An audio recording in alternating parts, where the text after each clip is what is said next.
Hello, welcome, and thank you for joining us, watching or listening to this candidate forum. This is one of several candidate forums that we're having for candidates running for a seat on the KPFT local station board. My name is Tim Langford with the League of Women Voters of the Houston area, and I'll be your host and moderator today. KPFT is a listener-sponsored radio station, one of the 5 stations that make up the Pacifica radio network, the country's first and only independent national radio network. The views expressed during this program are those of the candidates, not that of KPFT-FM or the League of Women Voters, and the League's participation should not be seen as an endorsement of any candidate or cause. Now we'll go to the ground rules. The candidates are seated in the order they will be asked questions, moving in a clockwise manner with the candidate number 2 today on my left. A random drawing was done by the National Election Supervisor prior to this taping. Each candidate will have an opportunity for a 1-minute opening statement, and then we will begin the questioning. Once the question is asked, each candidate will have up to 2 minutes to answer the question posed to them, and the other candidates will be given 30 seconds to respond. The original candidate will then be allowed to give a response to the feedback. And we will continue in a round-robin manner, asking as many questions as we can, probably since we have 2 candidates this time around, probably for about 30 minutes, and we'll get to as many questions as we can. So everyone understand and agree to the ground rules? Sounds good. All right. Let's start with Deb Shafto. Yes.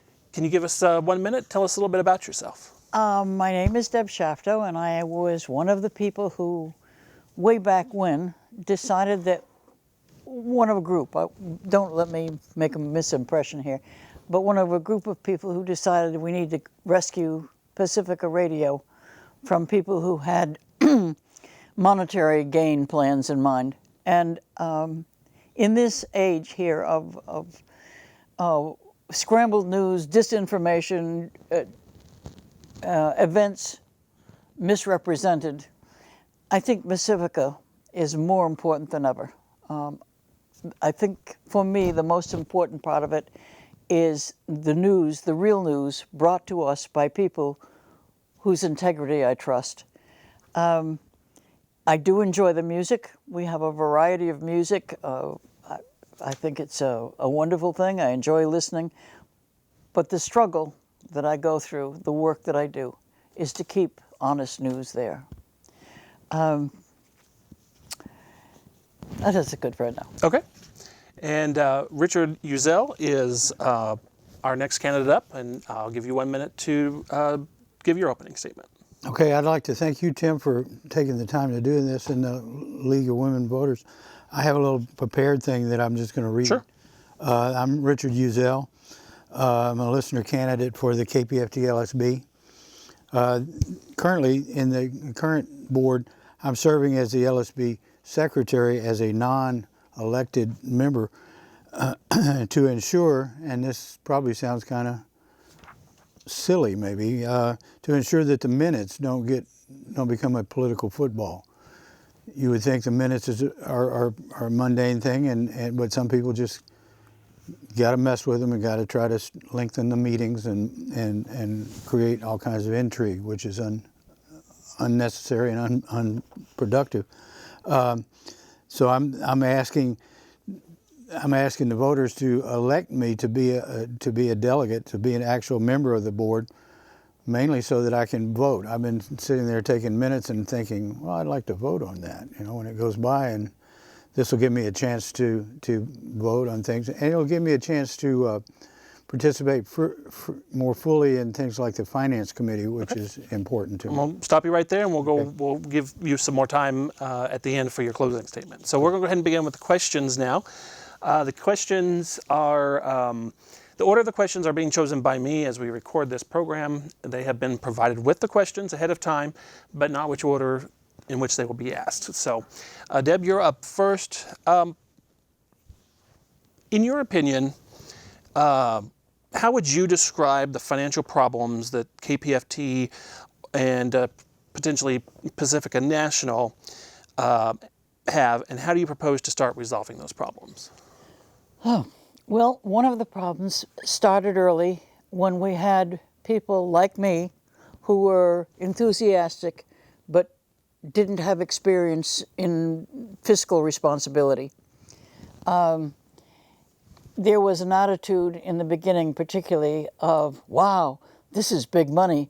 Let's stay in a fancy hotel.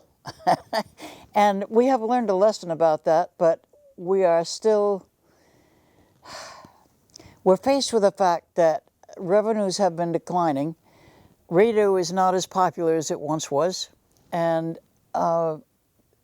listeners have, I don't think there's anybody who ever was a confirmed listener who stopped listening or dropped off. It's sort of addictive, this kind of radio.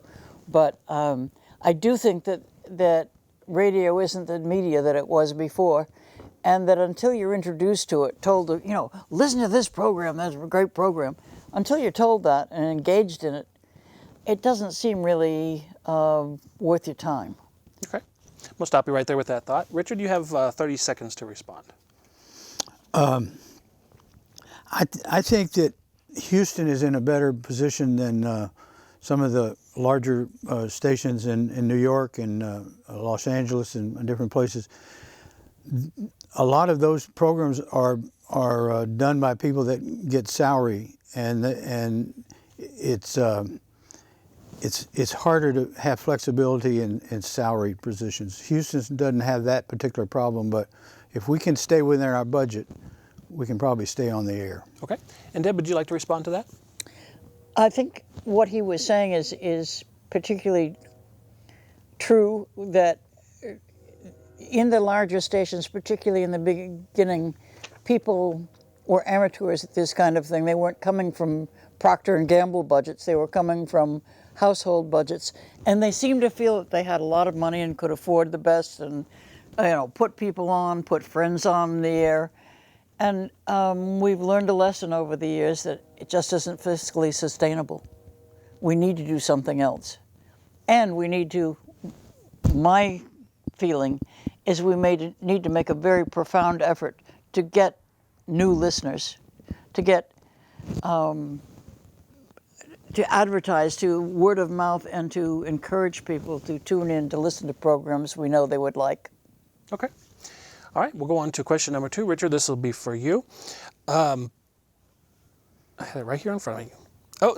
So we're going to talk about policy development with this question. What areas of policy do you think are most in need of developing, and what would you prioritize to improve station operations and functionality?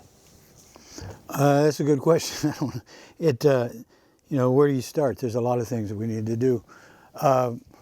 Since the thing that rubber hits the road, where we touch the world is over the air, and our programming. I think more effort should be given to those programs and more time. We don't do very much to train the people that are doing the shows how to do things better. We don't think about new technology a lot. So sometimes the people that you think are pretty savvy are not very savvy about technical stuff. Okay. Deb, you have 30 seconds to respond. That's a difficult thing. What I really want to add to that, or Sure. further the conversation, is that we have in Houston, we have a building that was given to us. That's our station. It's a valuable asset in Montrose, and it's valuable because we don't have to pay huge rent anywhere. In New York, they are faced with rent on the tower, the Empire State Tower. It's enormously expensive. That's practically their monthly rental is almost our year's budget. Well, not quite, but it's a huge difference. And we need, now that the FCC has said that you don't need to have a brick and mortar station in order to be a station, I think we need to adopt that and use it and shut down these stations, not shut down the station, but move them out of the area. I mean, in this day and age, you can broadcast from Hong Kong and it'll come across quite clear. Okay, I'm going to stop you right there. Okay. Richard, would you like to respond to that? I think what she's saying is exactly right. We think back to a lot of the problems were, I think, like Deb was saying, that 20 years ago or something like that, that when we were young, right? That a lot of the mistakes were made then that we're having to deal with now. If you look back at all the different stations around the country, they're all in really high rent areas. And I was thinking the same thing Deb was talking about some time ago about, we really need to give some thought to getting these things into more viable places. And but you run into, people get set in their ways, and they get set, and they like that building, they like that structure. And if you're some of the larger programs that I was talking about in the larger cities, those people are celebrities, and so they start getting a little full of themselves, and they sit in their programs for years and years and years, and we haven't really figured out ways to have new people coming in all the time. Okay. I'm going to stop you right there, but I want to continue on this. One of the questions is about asset sales. If you recall, in about 20 years ago, there was a crisis within, or what was considered a crisis within the Pacifica network. The National Board was considering selling one of the 5 Pacifica stations. Do you think selling one or more of the Pacifica stations is a good way to resolve financial problems, or are there other ways that the financial problems that Pacifica is seeing could be resolved? I actually feel that it's quite strongly that we need to not sell any of the stations, that there are methods of conserving and generating money that will keep us on the air on all the stations. I would hesitate, I wouldn't hesitate to move BAI from New York City over to someplace in Podunk, New Jersey, where they could reach the same audience at a mere fraction, I mean really, a decimal point of what it costs to run a tower there. And we could still serve the same people. I think that the consolidation or the selling of a network or selling of a station, decreasing our influence, I think is a bad idea. I think we need to up the influence, spread out to get more. Manhattan is a pretty compact place. You can be 50 miles away and be way out of Manhattan and way lower rent without, we could have the same people on the air if that's another problem. We could probably decide another basis rather than just the high rent where we're paying. Okay, I'm going to stop you right there. Richard, do you have something to add? One of the things that's been most disconcerting to me from the beginning, and I've really been around the station somewhat from the beginning, is how many people only think of the station that's in their town, in their city, and don't give a lot of thought, apparently, to the fact that we are a network. And as a network, that's where I think that's where our strength is, because we can do programs that, on a particular program, we can be drawing input from New York or Los Angeles or Berkeley or Washington, D.C., and we have stations in very important areas. We have a Washington, D.C. station, and we have a L.A. station. We have a New York station that is the entertainment center and the financial center of the world, and that's those assets. That's the asset.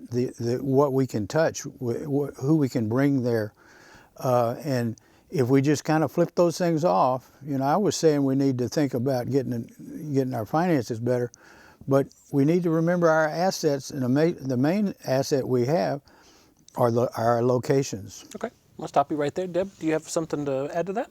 Just that because we have, while he was saying it, I was thinking, we have such a wide variety, Manhattan and Houston, Los Angeles and Washington, wide variety, wide culture differences.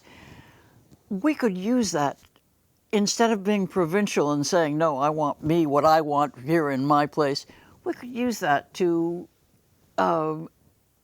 broaden our sense of culture and our sense of experience of the whole country, where if we did that right, we could be just as concerned about what happens in the Lower East Side of Manhattan as we are about what happens in California or Houston, Texas.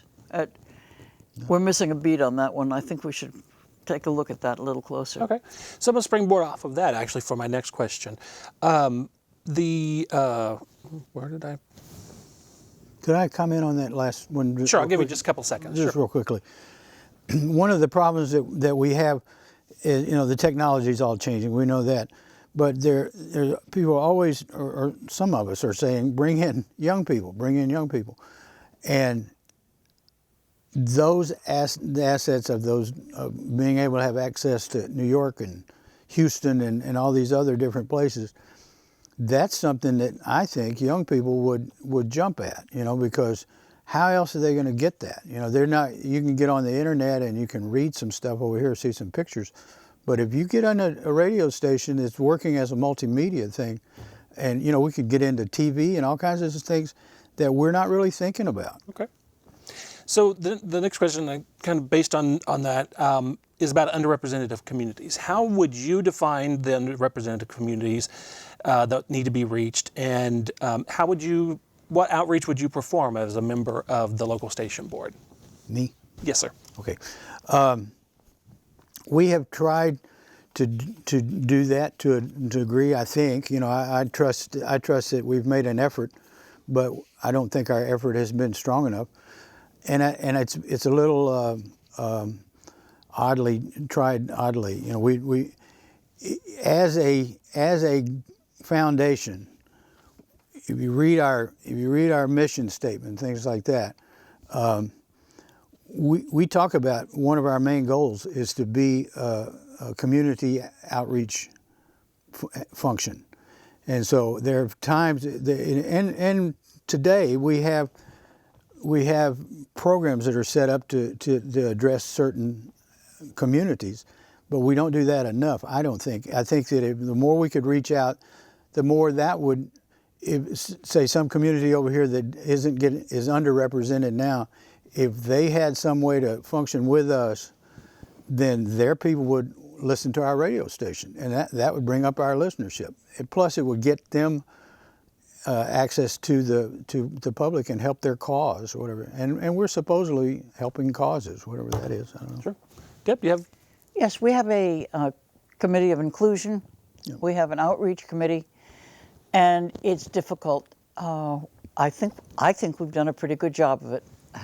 Do we look like the population as a whole? Not really, not yet.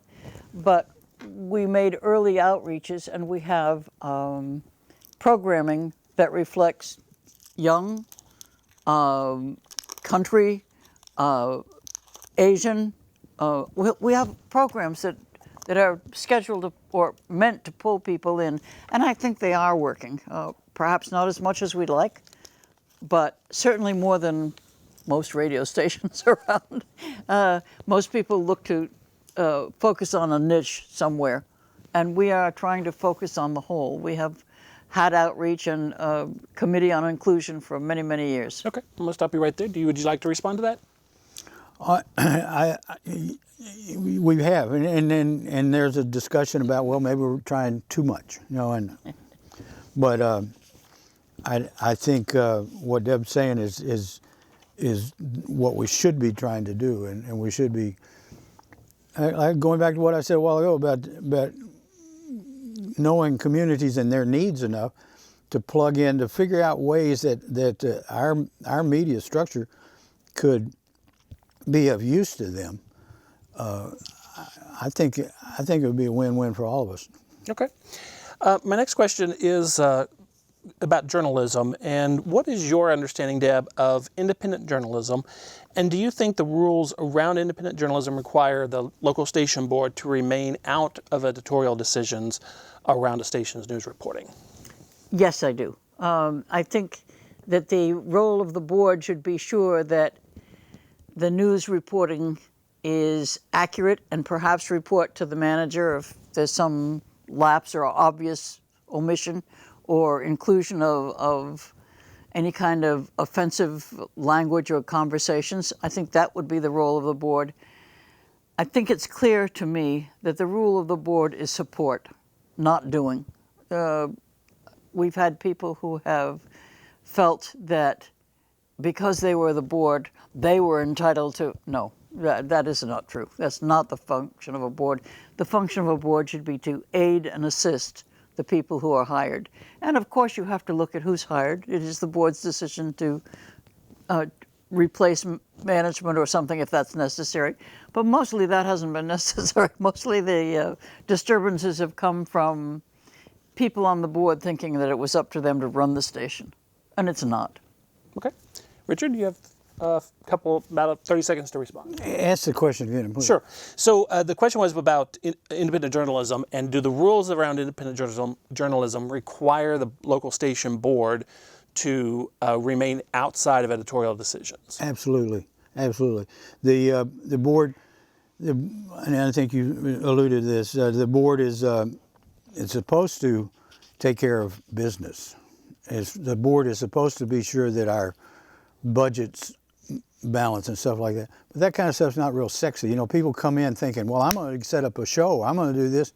Well, if you really want to do a show, go talk to the programming people and set up your show. You know, but don't go in and start telling people, well, you're going to do this and that, because in the past, some of the board members have done that, not only to bad results, but they have muddied the water with a lot of the programmers toward the board. They're mad at the board. They're saying, well, those board people, and we're saying, well, those people, and we start talking past each other that way, and instead of working toward the same thing. Real quickly, talking about journalism, when the station went on the air, there was one of the main things that we're doing. We were doing at least an hour of news every day, and we had a small news department, but that has, as the finances have gotten worse, the news budget has been chopped all to pieces, and now there's just a little bit of news, and there's some people, volunteers mostly, working very hard to give us some news, but we don't have much news. We need good news, Okay. local news. Yes, I can't agree with that more. The news is expensive. People have to go out and spend time, and you can't expect them to do that for nothing. I think that what we need to do is to make a real fundraising effort. And way back when we did that, but we sort of got complacent and we don't do it so much anymore. We need to get that started so that we can afford a top-rate news. And to me, people listen to the radio for different reasons, but that's what I listen to them for, is for the news. I like the music, but I listen for the news. And it is disappointing that we haven't been able to fund the news, and we need to. Okay. So I want to talk about fundraising now. What should one of the roles of the local station board be to amplify fundraising? And if so, what would your strategy or approach be?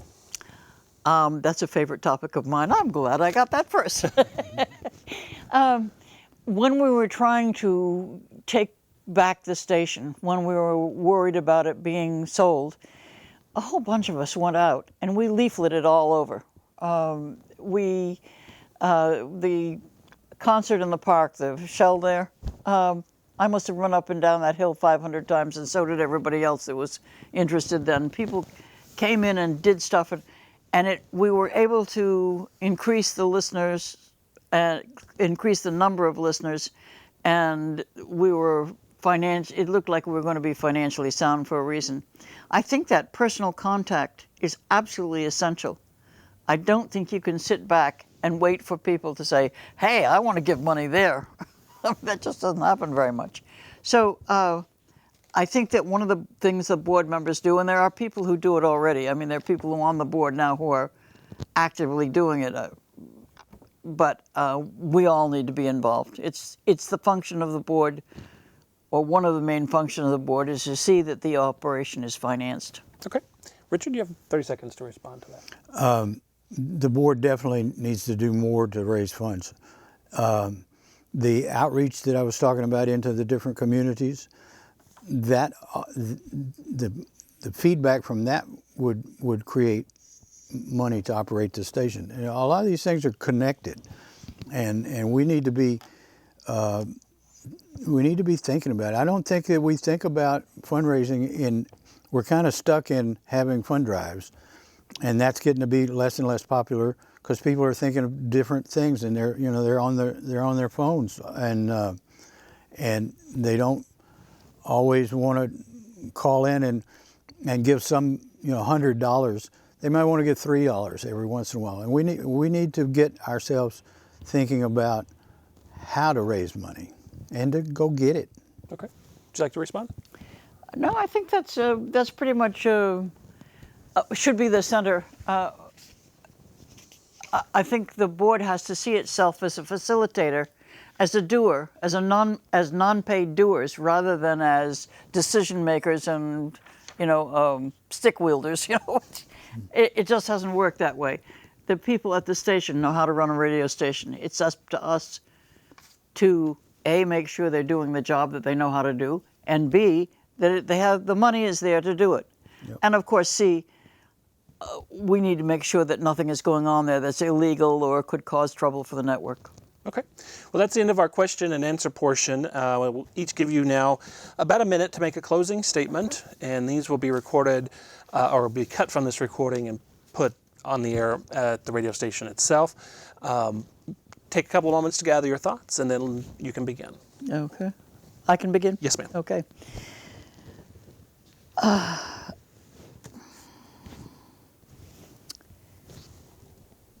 I want to be part of this board because I want to be part of a group of dedicated people who will put aside their petty rivalries and agenda items and work with others as a learning situation to create a space of competence and understanding. I believe the world is still struggling away from the dark ages. We no longer throw our excess children out on the street to fend themselves. We are lurching sort of toward sanity.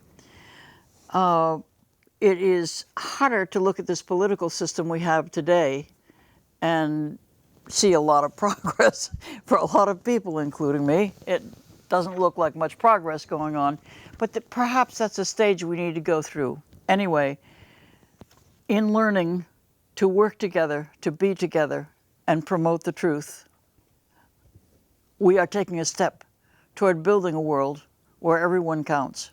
Okay. All right. Thank you very much. Now, Richard, you have the same amount of time.